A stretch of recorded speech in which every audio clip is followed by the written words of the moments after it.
ਮੁੰਡਾ ਬੜਾ ਸੋਹਣਾ ਸੀ, ਖੂਬਸੂਰਤ ਰੰਗ, ਚੌੜੀ ਪਛਾਨੀ, ਮੋਟੀ ਅੱਖ ਤੇ ਰੰਗ ਏਡਾ ਪਿਆਰਾ, ਦੇਖਣ ਤੇ ਦਿਲ ਪਿਆ ਕਰਦਾ ਸੀ।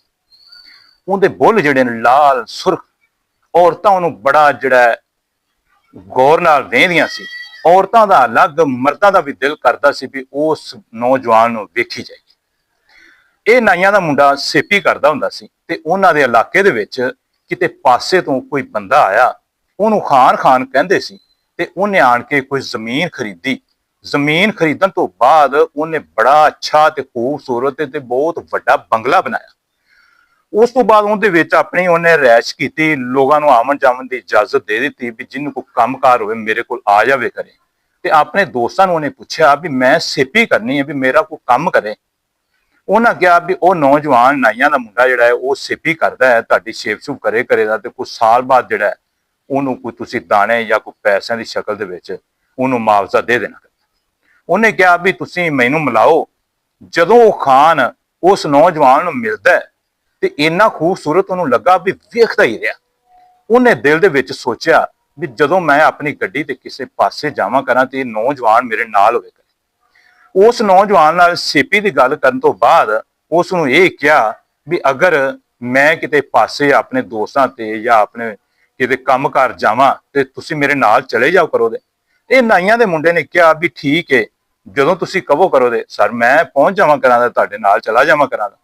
ਉਸ ਖਾਨ ਨੇ ਉਹਨੂੰ ਕੋਈ 2-4 ਕੱਪੜਿਆਂ ਦੇ ਬੜੇ ਸੋਹਣੇ ਸੂਟ ਸਵਾ ਕੇ ਦਿੱਤੇ ਤੇ ਅੱਛੀਆਂ ਬ੍ਰਾਂਡ ਦੀਆਂ ਜੁੱਤੀਆਂ ਲੈ ਕੇ ਦਿੱਤੀਆਂ ਵੀ ਜਦੋਂ ਤੂੰ ਮੇਰੇ ਨਾਲ ਜਾਣਾ ਕਰਨਾ ਹੈ, ਇਹਨਾਂ ਸੂਟਾਂ ਦੇ ਵਿੱਚੋਂ ਇੱਕ ਸੂਟ ਪਾ ਲੈਣਾ ਕਰਨਾ ਹੈ ਤੇ ਬੜੀ ਸੋਹਣੀ ਆੜੀ ਜੁੱਤੀ ਹੈ ਇਹ ਪਾ ਲੈਣੀ ਕਰਨੀ, ਇਹਨਾਂ ਜੁੱਤੀਆਂ ਦੇ ਵਿੱਚੋਂ ਜਿਹੜੀ ਤੇਰੇ ਪਸੰਦ ਆਵੇ। ਉਹਨੇ ਕਿਹਾ ਜੀ ਠੀਕ ਹੈ। ਹੁਣ ਵਕਤ ਗੁਜ਼ਰਦਾ ਗਿਆ।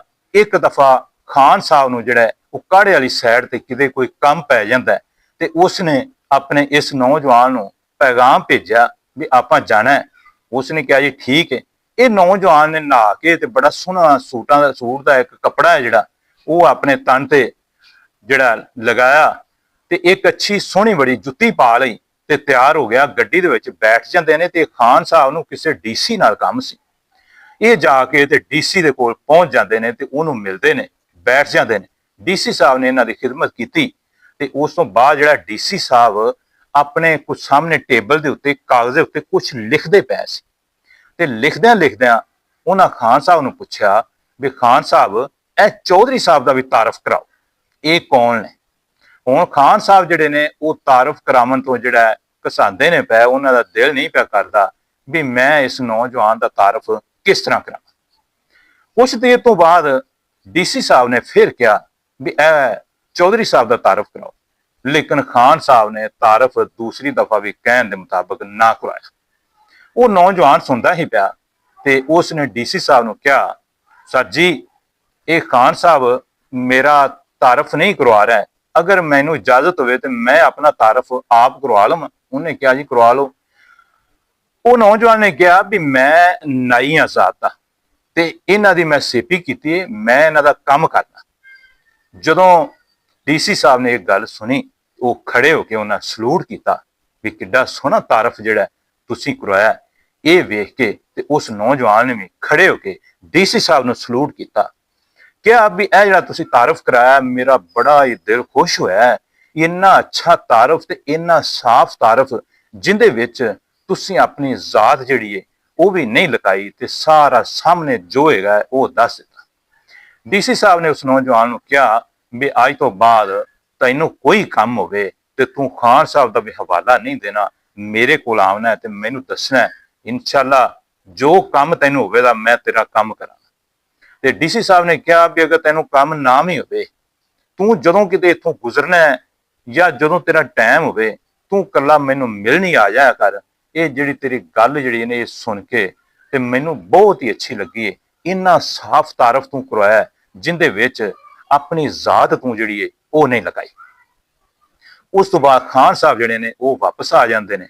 ਇਹ ਨੌਜਵਾਨ ਹੈ ਇਹ ਕੁਵੈਤ ਚਲਾ ਜਾਂਦਾ ਹੈ ਤੇ ਉੱਥੇ ਬੜੀ ਅੱਛੀ ਕਮਾਈ ਕਰਦਾ ਹੈ ਤੇ ਬੜੇ ਪੈਸੇ ਕਮਾਉਂਦਾ ਹੈ। ਫਿਰ ਆਪਣੇ ਇਲਾਕੇ ਦੇ ਵਿੱਚ ਆ ਕੇ ਤੇ ਬੜੀ ਸੋਹਣੀ ਕੋਠੀ ਬਣਾਉਂਦਾ ਹੈ ਤੇ ਬੜੀ ਉੱਚੀ ਨਿਕਲ ਜਾਂਦੀ ਹੈ, ਜਿੰਦੀਆਂ 3 ਮੰਜ਼ਲਾਂ ਹੁੰਦੀਆਂ। ਇਸ ਇਲਾਕੇ ਦੇ ਵਿੱਚ ਰਿਵਾਜ ਇਹ ਸੀ ਵੀ ਜਦੋਂ ਕੋਈ ਬੰਦਾ ਆਪਣੀ ਕੋਠੀ ਬਣਾਉਂਦਾ ਸੀ ਤੇ ਉਹਦੇ ਉੱਤੇ ਫਰੰਟ ਦੇ ਉੱਤੇ ਜਾਂ ਸ਼ੇਰ ਦੀ ਤਸਵੀਰ ਲਾ ਦਿੰਦਾ ਸੀ, ਜਾਂ ਮੋਰ ਬਣਾ ਦਿੰਦਾ ਸੀ, ਜਾਂ ਕੋਈ ਜਿਹੜੀ ਉਹਨੂੰ ਤਸਵੀਰ ਪਸੰਦ ਹੁੰਦੀ ਸੀ ਉਹ ਲਾਉਂਦਾ ਸੀ।